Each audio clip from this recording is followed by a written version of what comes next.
Phrase of the day, charis human kai eirene. Okay, let's do it one word at a time. Charis. Human. Kai. Eirene. Now the whole thing. Charis human kai eirene. Charis human kai eirene. It means grace to you and peace. This is the way Paul begins almost all of his epistles. It becomes a standard Christian greeting. Interestingly, Paul's letters are a very special kind of letter. They mimic the epistolary form or letter form of those in his environment, but he adapts certain conventions in a Christian way, and this is one of those adaptations that he introduces. Grace and peace, two things that Christ represents and accomplishes. All right, again, those phrases will appear at different points in the semester. Just try to keep up with them if it interests you.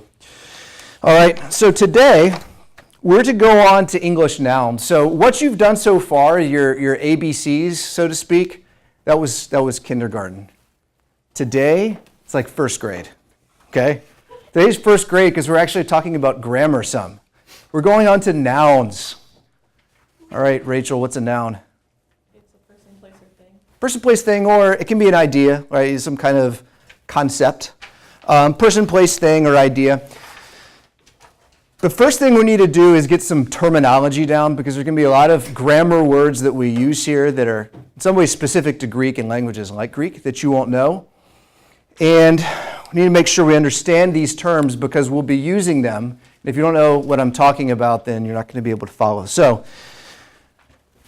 let's start with this. Inflection. What's inflection? It can be the way we pronounce things. That's one way we use the word in English. But when we're talking about a language like Greek, it means something slightly different. It means that a word's function changes when its form changes. So inflection here means the bending of the word. In other words, changes to the form of a word. Now, we do inflect some in English.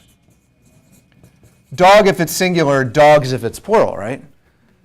Actor versus actress. Or I versus my or me. Those are inflections determined by how you want that word to function. Do you want it to function singular or plural? Do you want it to function as male or female? Do you want it to function as subjective or objective? A lot of that doesn't mean anything to you yet. But we do have some inflection in English. What's different in Greek is that it's highly inflected and that the forms of words change very frequently, and there are more forms of words than we have in English. More on that to come. Case. Okay, so if inflection is the phenomenon of form change itself, what case is it's the form a word takes once it's inflected. So a case is the form it takes. So in Greek, what we're going to see is the endings on words will change. And those endings are what we call case endings. So again, to use the example of the pronoun in English, I, my, me, those are three different cases of the first person pronoun. The subjective case, the possessive case, and the objective case, right? What do we mean by number? How many? It means how many, singular or plural. So again, dog, dogs.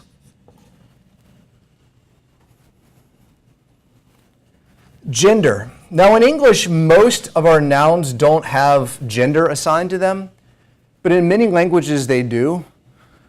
For those of you who know Spanish, Spanish assigns nouns gender, right? Greek also assigns nouns gender. So each thing will have a gender fixed to it. And so by gender we mean masculine, feminine, or what if it's neither? We call that neuter. A neuter is just the Latin word for neither. It's a neither. It's gender ambiguous. Okay. Continuing our list, lexical form. What do you think that means? It's the dictionary form of a word. So for example, if you want to know what the word brought means in English, if you look up the word brought in the dictionary, what's it going to tell you? It's not going to tell you the definition, right? Because brought isn't the lexical form. What's it going to point you to? Bring. Bring is the lexical form. So if you look at brought, it's just going to say that's the past tense form of bring. Go look at that. So in Greek, because it's an inflected language and its case endings are constantly changing, what you have to know is the lexical form to know where to look it up in the dictionary.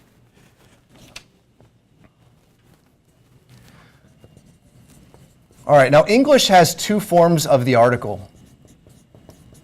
The indefinite article and the definite article. What's the indefinite article in English? A. A or an. And if it's coming before a vowel. Okay, now there is no indefinite article in Greek. There isn't one. They don't have an equivalent for the word a or an. It's called indefinite because it doesn't define a particular person or thing, right? So if I say a girl in my Greek 3 class, I haven't specified which girl I mean. It's indefinite or undefined. Whereas the definite article defines which thing. So what's the definite article in English? The. So then if I say the girl in my Greek 3 class, and particularly if there's only one girl in that class, you know exactly who I'm talking about. The girl in my Greek 3 class.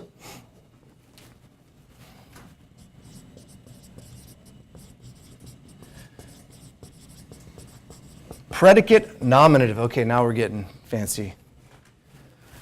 Who knows what a predicate nominative is? I think Jesse knows. I know they also exist in English. But I don't know. Yeah. It sort of renames the subject, right? So you use a predicate nominative when the subject is connected to something by the verb to be. So if I say Abby is something, if I say Abby is a student, in a way the is like an equal sign, although not exactly, because student is really a larger category of which she's an example, right? But the main thing is that it comes after the is or am or are or was, saying something about the subject using the verb to be. So in this case, this is something that is really important to understand, because if I say, it is I, that's correct. It might sound a little bit like Queen's English, but it's correct. Why is it correct? Because it's essentially like the subject, right? And we use I when it's a subject. When do we use me? When it's an object.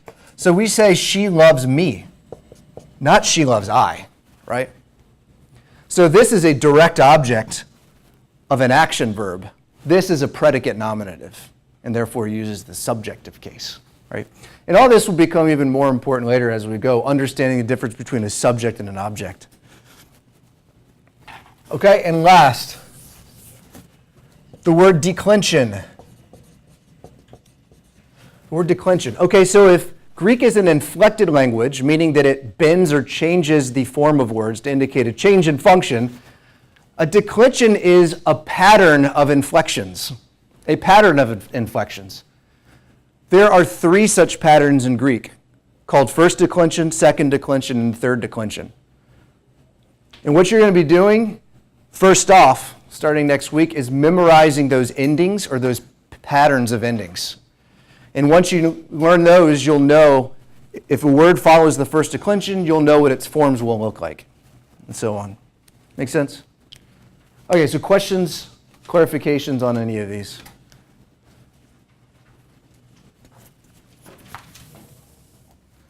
Yeah. Your definition again for predicate nominative. Predicate nominative. It's the thing that you are defining the subject as. So, I am what? I am a student. So you could say the thing to which you are equating the subject. That might need a little bit of qualification, but that's close enough. All right. So I find too that when learning Greek, if you don't know English grammar very well, it's very difficult to learn because we're using all of these English terms to refer to Greek things, but you don't even know the English terms yet or the English concepts. So parts of speech, for example, it's imperative that you know the difference between a noun and an adjective, and between an adverb and an adjective, between a preposition and a conjunction. Okay, so what I want to do, I'm going to put a sentence up here and see if you can analyze its parts of speech. So if you want to write it down, but we'll work through it on the board.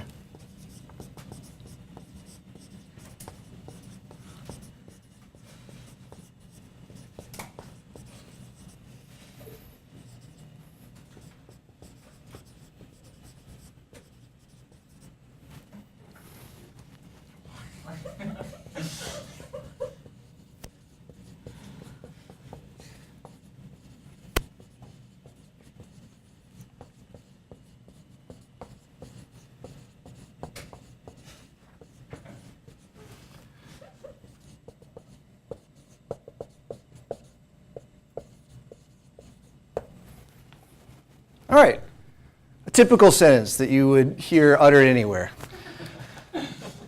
Let's go through first. Who can tell me where the subject of the sentence is? Cedric. Is it the girl? The girl is the subject, and how do you know that she's the subject? She's the one doing the action. She's the one doing the action. A subject is the one doing the action, or the one to whom the action applies. So she is clearly the subject of the action gave. So what is the part of speech of girl? It is a noun. So we'll say noun, we'll put in parentheses subject. Gave is a verb, and we'll put in parentheses that it's a transitive verb. What does that mean? Take a direct object. It can take a direct object. It transfers its action to something. So if you have a verb, and after the verb you're expecting a what, then it's transitive. Gave what? What is it that she gave? Huh? A lip ring and a DVD? Any other ideas? Lip ring and a DVD about the advantages of veganism. Well, okay, so you added that because it modifies one of the objects. Anybody want to say that boyfriend's a direct object? Okay. A couple people want to say boyfriend is a direct object, and I understand why. It's not actually a direct object, though, because it's not what she gave, right? So those who said lip ring and DVD, of course, these are nouns, and they're direct objects. But what is boyfriend? It's an indirect object. It's the person or thing who benefits from. Is it an advantage or a disadvantage because of the action?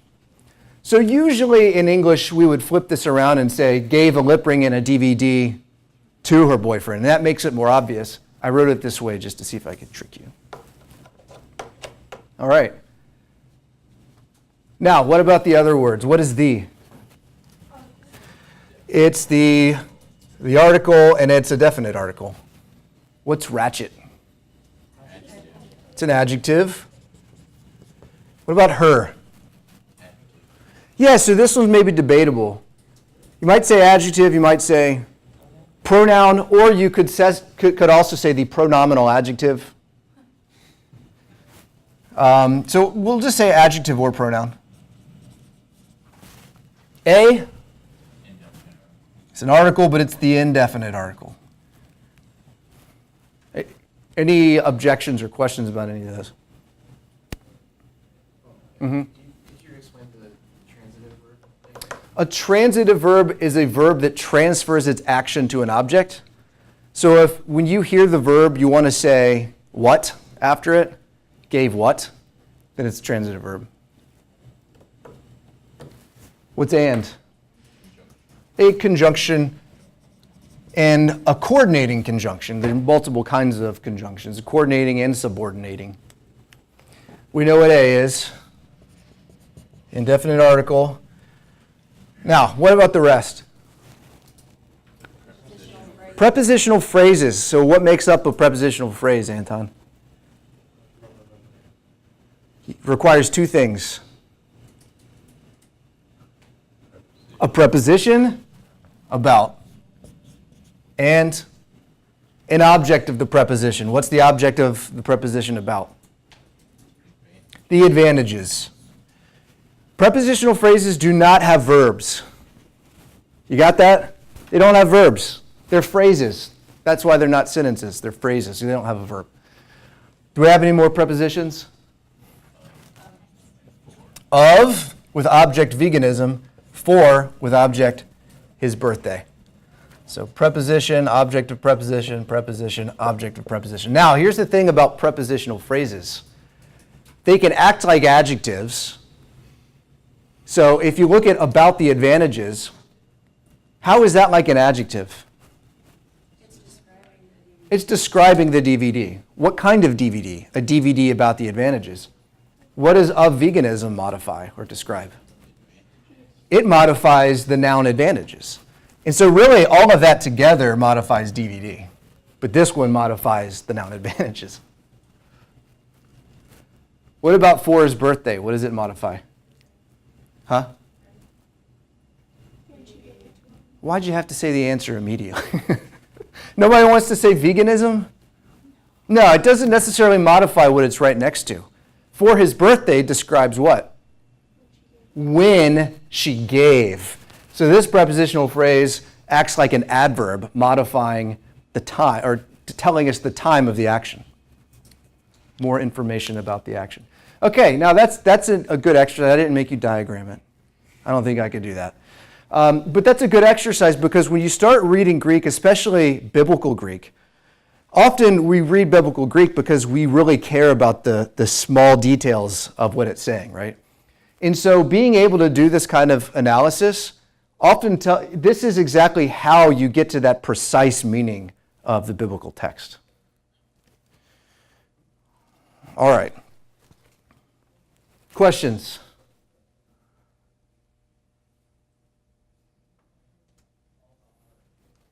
Yes, I have a question. Okay. The is a what again? The is the article.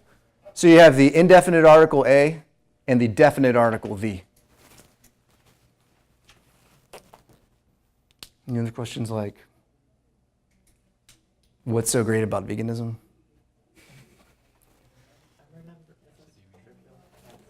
I remember reading in a textbook that said that noun modifiers come after the noun, like my.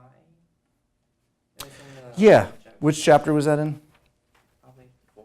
In 4? Like mom. That's generally true. I mean, this is something that you'll learn later, but if you want to say that somebody's a good man or describe him as good, in Greek it'll say basically the man, the good. And we can just translate it the good man. But like you said, the adjective comes after the noun. That's the more common. I don't know that it's more common, but it's common.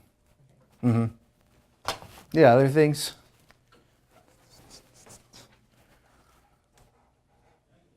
How about last chapter?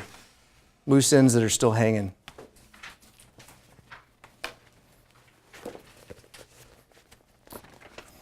All right, well, let's practice in 1 John.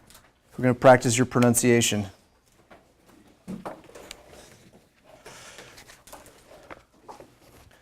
Bring your workbook to class every time. I didn't check it this time, but I often will. Well, there was nothing to check, right? You were just pronouncing it. So this is page 6.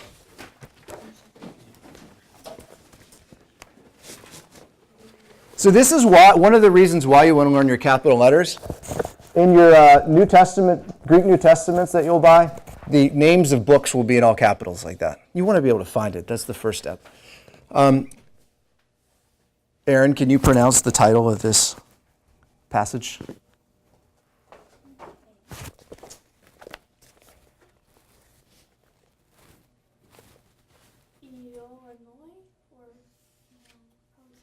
You're close. There's just one letter you're missing.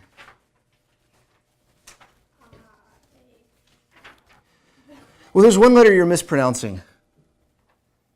Who can tell us how to pronounce this? Salazar Slytherin? So that'd be Omicron Upsilon. Yeah, that's an uppercase upsilon at the end. So you've got the diphthong Omicron upsilon. So how would you pronounce it? Ooh, right? The whole word. So yo yanim, right? Okay, so this Yoda at the beginning, you learned that it's pronounced I, right? I or E. If it comes at the beginning of the word, you're going to say ya. Yeah. So yo anu. Yoanu. Yoanu.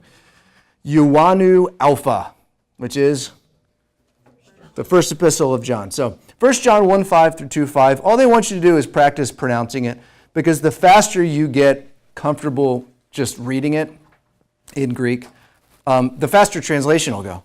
Because you're not going to be able to translate into English if you don't quickly recognize what it is you're looking at, right? Okay, so let's see if we can maybe go line by line or clause by clause. And let's start with Connor. Connor, can you do the first line for us? Kai esteem aute. I'm going to stop you just for a second. Almost perfect. Kai Estin, good. The third word, though, look at the breathing mark. All right, so this is the thing about diphthongs at the beginning of words, is the breathing mark will be placed on the second letter, but you still need to pronounce it like a diphthong. How. Yeah. Haute. Hey Angelia. Hein koemen. Ap autu. I like that you're hawking and loogie when you do your rough breathing. No, it sounds more authentic, right? He did that? Yeah. Okay. Yeah, why don't we pass it on to Josh? Second line. All right, this is going to take me a lot longer than it took him. Nah. I apologize. For Just do up to the comma. Let's go up to the comma. Where's the comma? 3 words. Wait, just the first 3 words? Uh-huh. Okay. Wait. Second line. Second line, first 3 words. Yeah, I see it right here. Is that not a diphthong? Kai? No, the first word. Kai.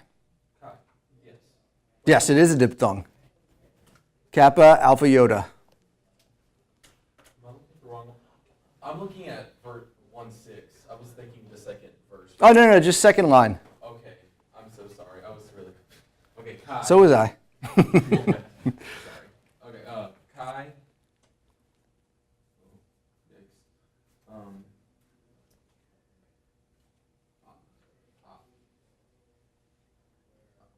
Anna.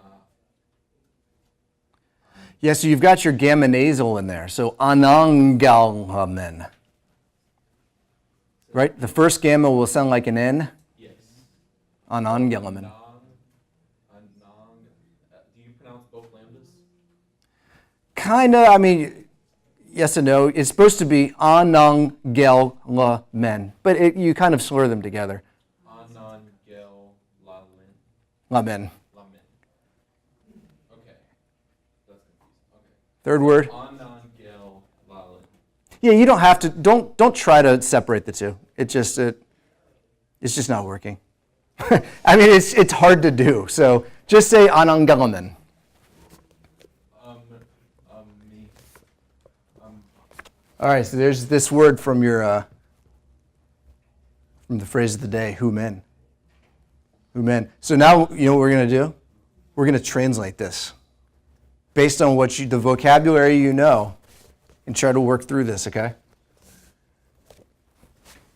Start back at the top of 1:5. Kai. And. All right, Eston, you might be able to guess. If you know any Romance languages, is. And is. Now, this next word means this. So it looks like it says, and is this, like it's a question. It's not a question, though. How do you know it's not a question? There's no semicolon. There's no semicolon, which is a question in Greek. There's a period at the end. So what this is showing you is that Greek word order is going to be different from English word order. It's the same way in Latin. Word order is flexible because it's the endings on words that tell you the function, not the words, not the word order. So instead of saying, and is this, why don't we say, and this is? That's what it's going to say. And this is, hey, angelia. Close. You guys have learned angelos, message. But what about, messenger. But what about angelia? The message. And this is the message. Yeah, Jesse. You said in the original text there's no punctuation, right? Yeah.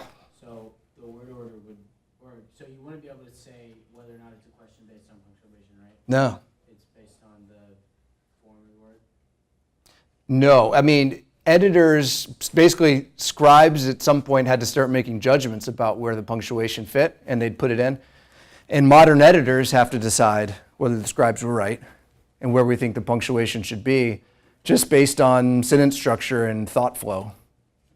Yeah. And sometimes, like I showed you last time, sometimes it's hard to tell what the right punctuation is. All right, so look, you're translating Greek. And this is the message. Hein, which. And this is the message which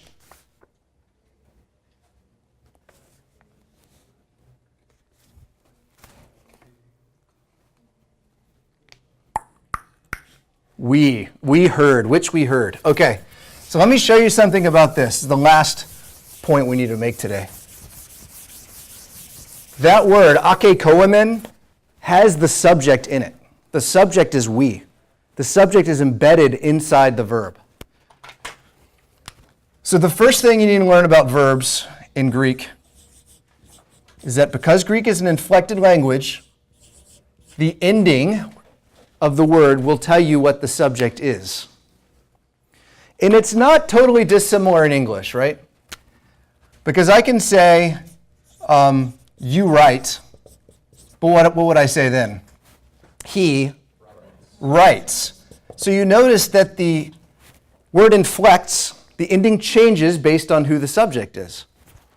So in Greek, graphes means you write. Graphe means he, she, or it writes. In other words, change in form means you have a different subject. Second person, you, versus third person, he, she, it. But there is one thing that's very different about Greek that we don't do in English. And what's that? You don't have to state the pronoun. It's not two words. One word with the subject embedded in the verb itself. So,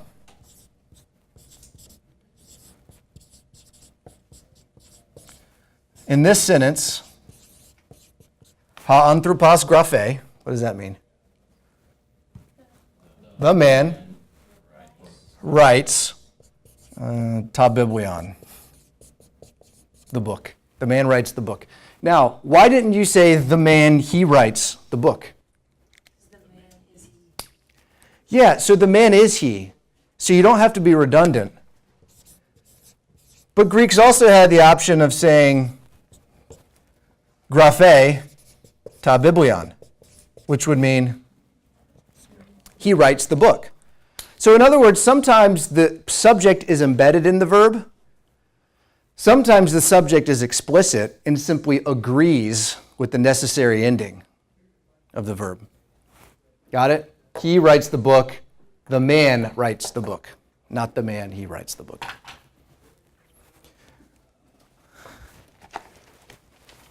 Got it? Okay, so right here, going back to 1.5, akekoemen, that men actually means we. And that's something you'll learn later. Which we heard. Ap autu, from him.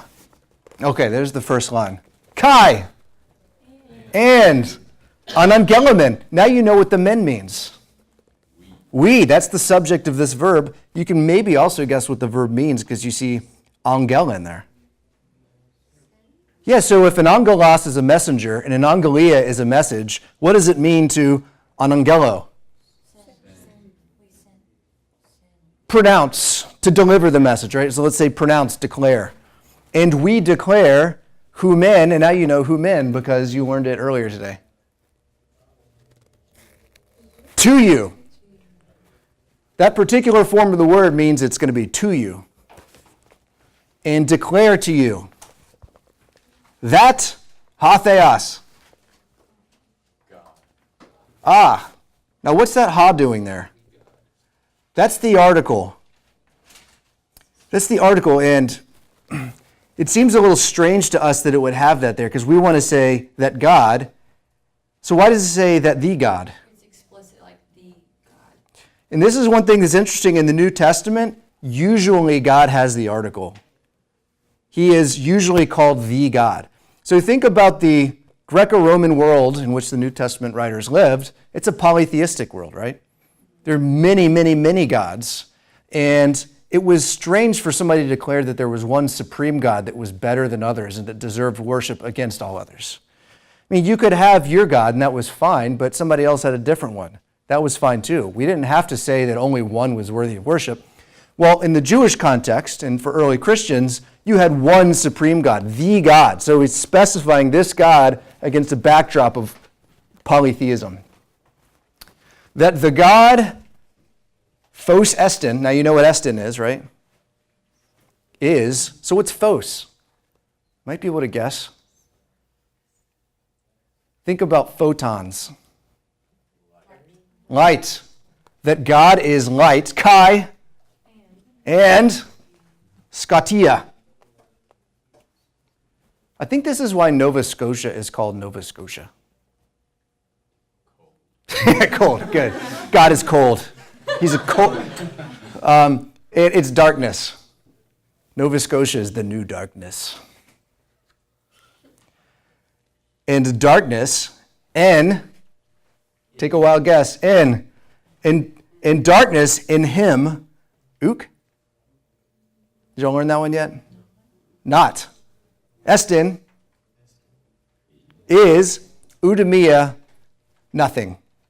Okay, so that sounds a little funny in the Greek word where it says that the God light is, and darkness in him not is, nothing.